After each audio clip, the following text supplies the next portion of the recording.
Hello everyone, I'm Harrison. And I'm Rachel. This week we're talking about weeks 3 and 4 with a newborn and getting out of the house. So stay tuned and join us on our journey to raise baby H.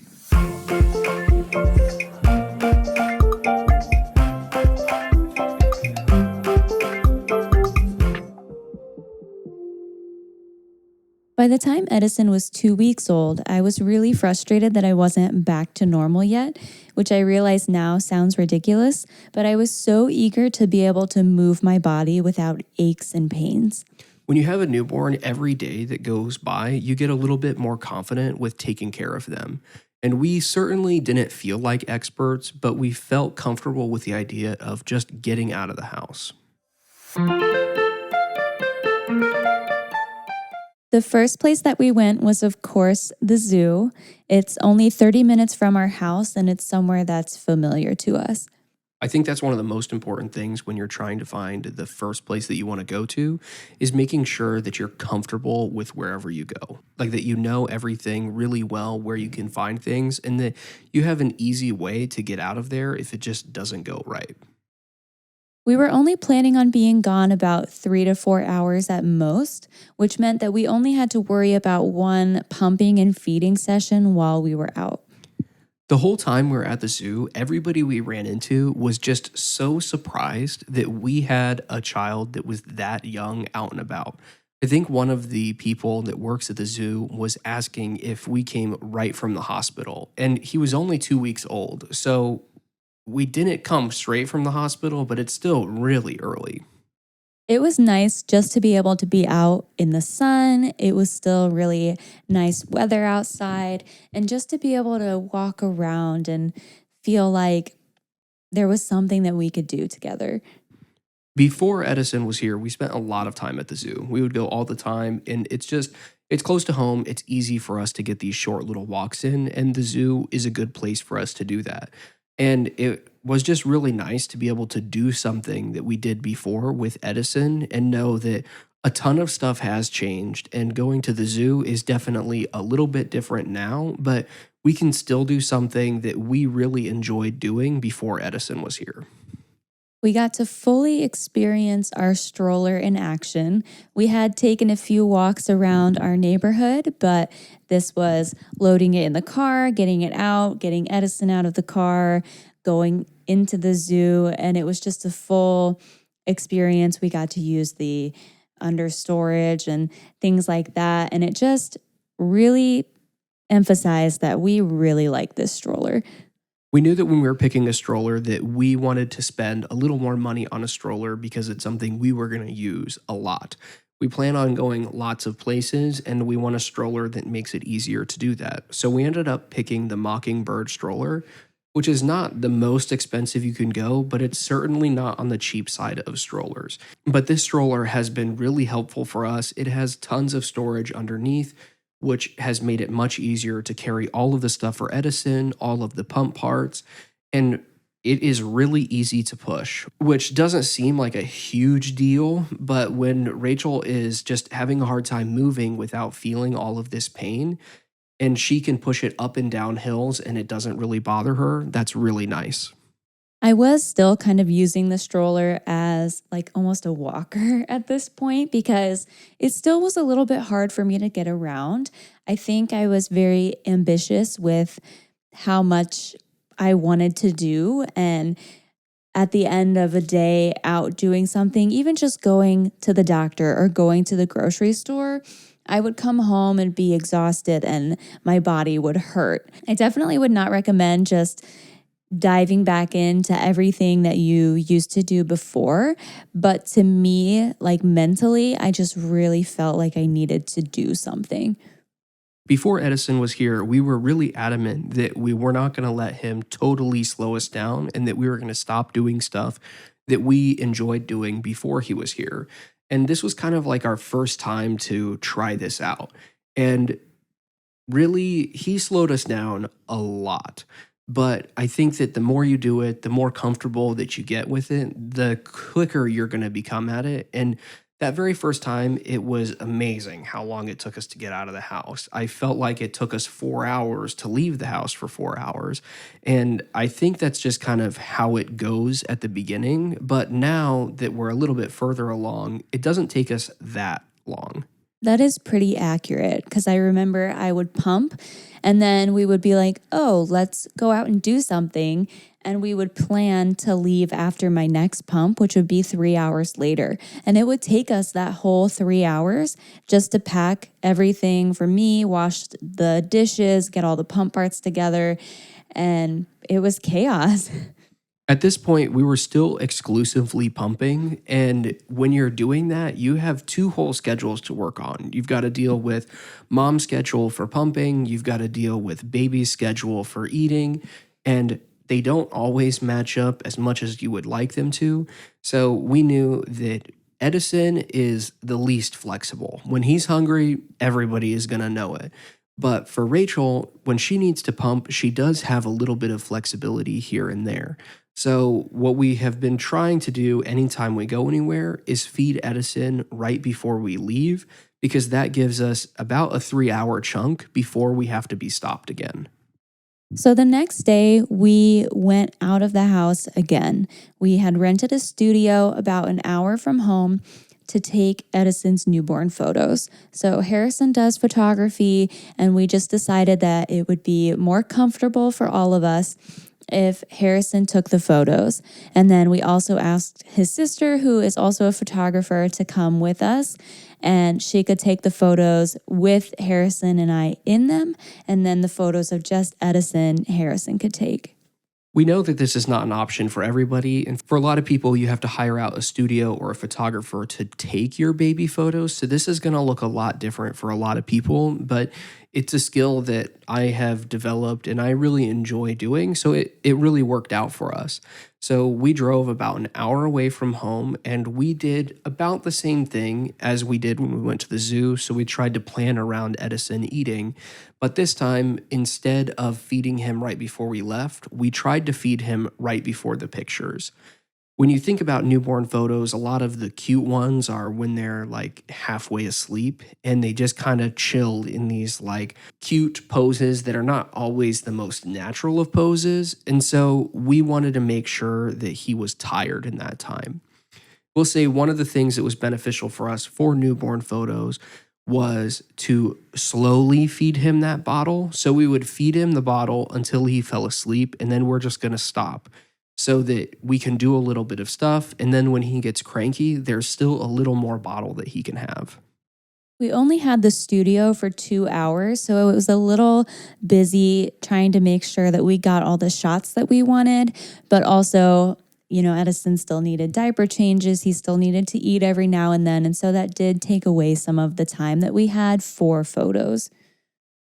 One of the things that is significantly more challenging about getting out when you're breastfeeding is if you are pumping. Pumps are not always the most mobile of things. So we started out with a Medela pump. That is what they use in the hospital.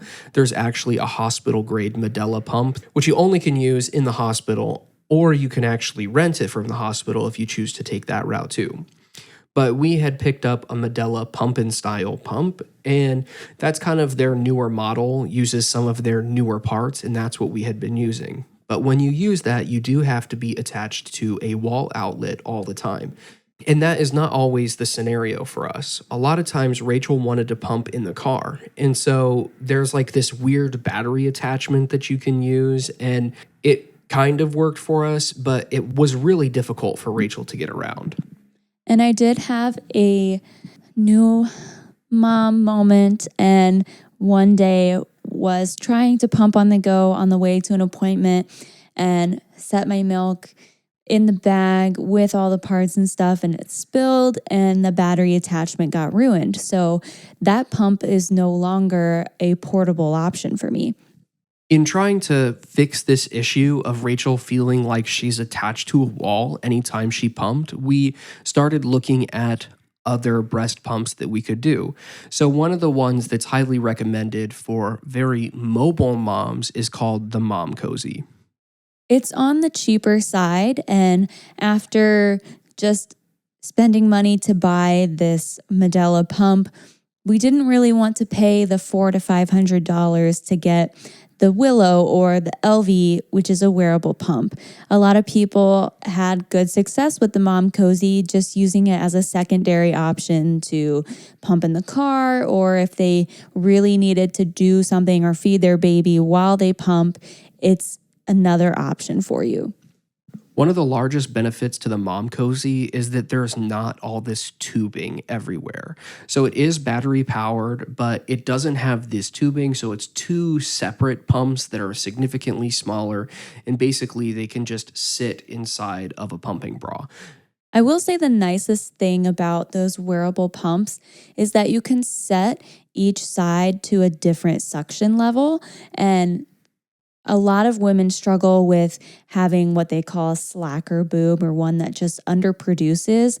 And so if you can change your settings and have different ones for each side, then you could maybe fix your slacker situation. And I just never really got to that point of fixing that, but it was really nice to have the different settings.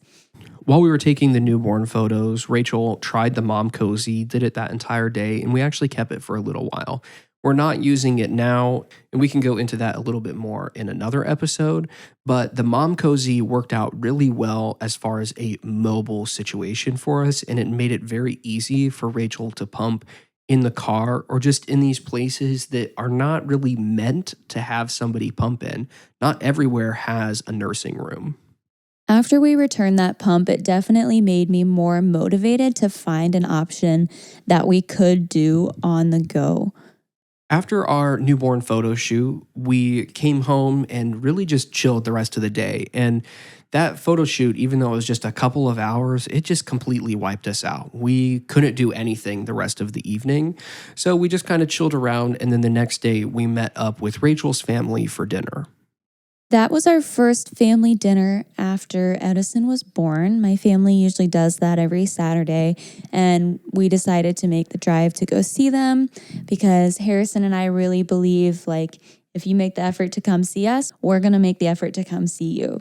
So it was so nice to be able to just hand Edison to somebody else. Like, we're not super close by to a lot of our family, and after being with him constantly, like, you do love them so much, but there are times where you just don't want to be responsible for every single thing. For me, it's not necessarily like the being responsible all the time. Sometimes it is just nice to be like, yeah, Edison is in this room, but I don't have to hold him the entire time. And when we found that this was the most beneficial, just having these other people around that we trust and know that we can hand Edison off to and everything is going to be okay, was when we first arrived and when we're trying to leave. It is so much easier to pack up your stuff when somebody else can just watch your kid for just a short little time period while you pull everything together. It's just one less thing to worry about. And I know that they make little swings and bouncers and things that you can set your baby in. But when we're home, just the three of us, I feel so bad just setting him down when it's like, no, like, I'm going to hold you right now. And then I don't get anything done. One of the things we were really concerned about before Edison got here was feeling like when we're around other people, we wouldn't be with Edison, that we could go the entire time we're there without really seeing him. And I definitely can see why you'd have that concern. And there have been plenty of times that we've been around family that afterwards it's like, man, I really feel like I haven't held you for that long. But it's also nice to catch a little bit of a break. My brother broke his foot that night, which is a little unfortunate and is a saga that is still going on to this day. But I have to give him a shout out because he was being such a good uncle and took my nephew to the park, and it did not end well. So after we did the family dinner, the next day I started to work at church again for the first time. Usually what this looks like is I volunteer in the production part of our church. And so we get there at 6:30 in the morning, we do a run through, and then there's 2 services, and then I come home. And usually I'm there from 6:30 until about 2. And that was really the first time that Rachel was going to watch Edison by herself. It was really hard for me to be alone with him. I was still in a lot of pain just physically. And then on top of that, trying to pump every 3 hours and take care of Edison. And I think at this point, we didn't have all the extra pump parts that we have now.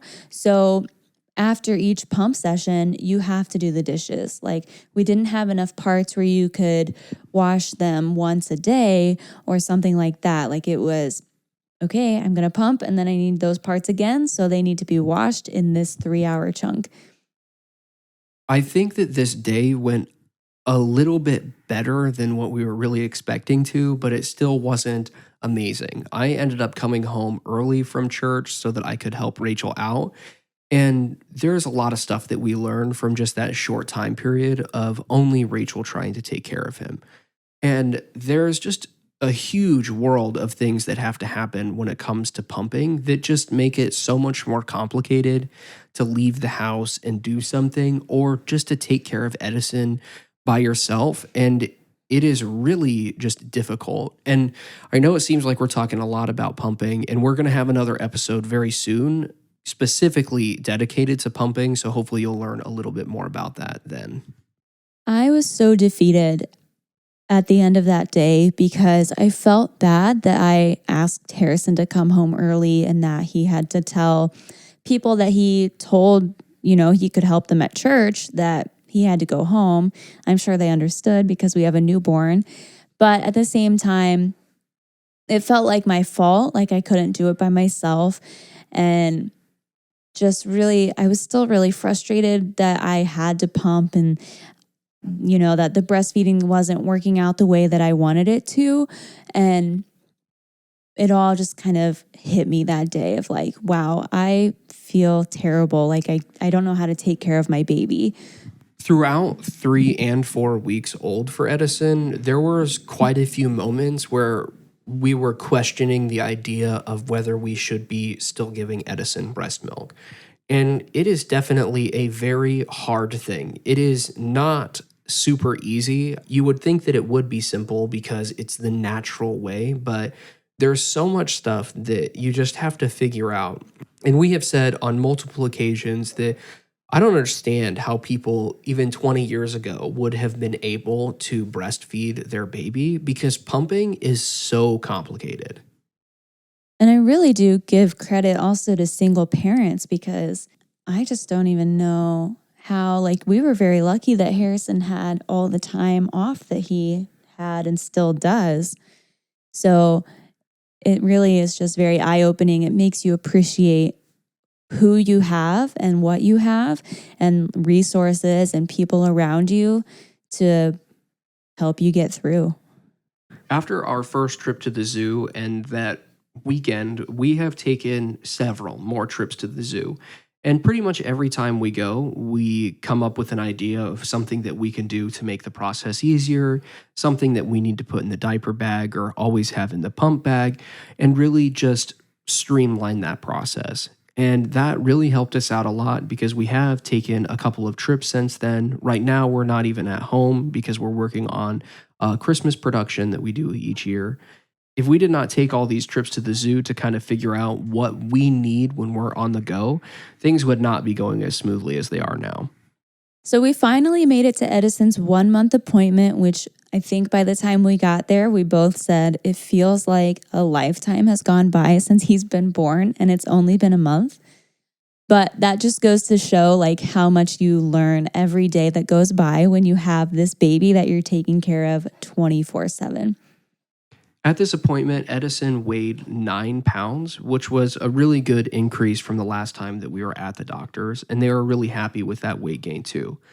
He also got another shot, so he got his hepatitis B booster, I think is what it was. And this one, he really did not like. In the hospital, he really didn't care about the shots. They didn't seem to faze him, but he really was not happy. We also found out that we have not been giving him baths as much as we should. I think you're supposed to do 2 to 3 times a week, but we were so scared because he had his circumcision, he had like the umbilical cord, like his belly button just looked gross. And we just weren't sure, like, how much should we be bathing him? Can he be submerged in water? And it was just nice to be able to ask all these questions.